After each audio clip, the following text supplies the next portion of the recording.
One of my favorite things about the NBA are the storylines that develop over the seasons. You watch a bright young star continue to build until one day he's a champion, or a team that looks to be unstoppable, but instead they implode and leave nothing behind in the city. And then there are the rivalries. Whether it's superstar versus superstar or franchises that have a long history of battles, these matchups are what make us fans sit on the edge of our chairs come playoff time. Today, we have some great budding ones, such as the Warriors and Grizzlies or Suns and Mavs. But today, I want to honor the ones that started it all. We're going old school, baby.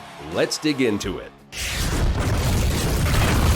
First up, we're heading all the way back to the 1960s. The Boston Celtics were in their historic run of championships. From 1957 to 1969, they'd win 10 of 12 championships. And it was all thanks to the legendary play of the late Bill Russell. He was the giant on the court that could block any opponent's shot and grab every rebound that was out there. The guy knew how to win. Plain and simple. There were two blips in Boston's dynastic run. One was thanks to the St. Louis Hawks, the other, the Philadelphia 76ers. And I'm sure you know where I'm going with this. The rivalry between Boston and Philly has lasted through the decades, and it started with two men. Bill Russell and Wilt Chamberlain battled year after year, not just for rings, but to be the face of the league. They were opposites in almost every way. Bill focused on defense and team ball. He could score every possession if he wanted to, but he knew that wouldn't find them true success. Russell was a calm and collected man off of the court. The spotlight was rare to find him if he wasn't holding a basketball. Wilt, on the other hand, was basically a god when it came to the box score numbers. He played superstar defense, sure, but his main powers were scoring and grabbing boards. Absolutely no one could rival his athleticism, as he went on to average 50 points in a season, and he made it clear to the whole world how amazing he was. He was also the charismatic partier that everyone knew and loved, and these two would battle every game they got. The ring count between Bill's 10 and Wilt's 2 might make this seem like a lopsided rivalry, but look up game footage. You'll understand why this franchise rivalry was born. Next up, we're jumping ahead to the 80s. And as it seems with most of NBA history, the Celtics are involved in this one as well. When a kid from Michigan with the ability to make friends with anyone runs into an Indiana farm kid who'd rather mow the lawn than talk to people, what happens?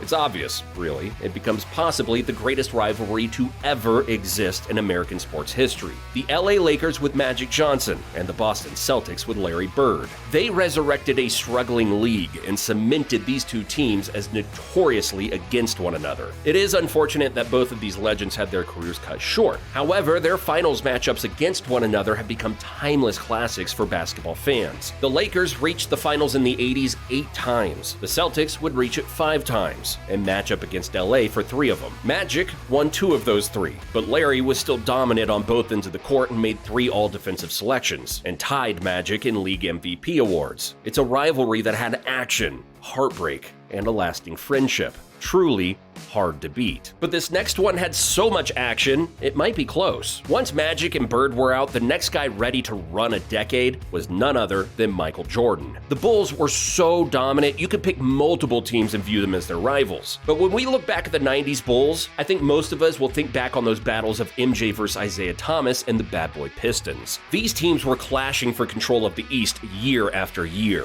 The Pistons got to the finals first and took on the last few years of Magic and the Lakers. They won the East 3 years in a row and won back-to-back championships, all thanks to their over-the-top physical level of play. No one could touch them, or frankly, even stand them. But players like Thomas and Lambeer just couldn't care less. They were on top of the mountain looking down on everyone else. So when MJ started his reign, the Pistons did everything in their power to stop the Bulls from taking the throne. They would meet in multiple playoff series, with each one being uglier than the last. The Bad Boys in Detroit had one game plan against the GOAT. If he cuts to the rim and takes off, they were going to get him back on the ground in whatever way possible. It led to brutal pictures of multiple people recklessly banging into Jordan. But as we know, Chicago eventually outlasted the Pistons' onslaught and took control of the 90s. But even to this day, MJ and IT seem to be anything but friends. The rivalry got so bad that back in the day, Jordan even got Thomas thrown off the list for for the next Olympic team. The current day Pistons and Bulls might not have an active back and forth, but the diehard NBA fans understand how intertwined these two franchises have been. Other, more modern rivalries have been Kobe and the Lakers versus Duncan and the Spurs, LeBron and the Heat, Duncan and the Spurs as well, and then LeBron and the Cavs versus Steph and the Warriors. Truly incredible that players like Duncan and LeBron have experienced multiple legendary rivalries in their careers. And Steph's about to join that list as well, thanks to Dylan Brooks. Gotta love the narratives, man. Even if it is the greatest shooter of all time and a young team that hasn't even made it out of the second round. Thanks for watching, and we'll see you in the next one.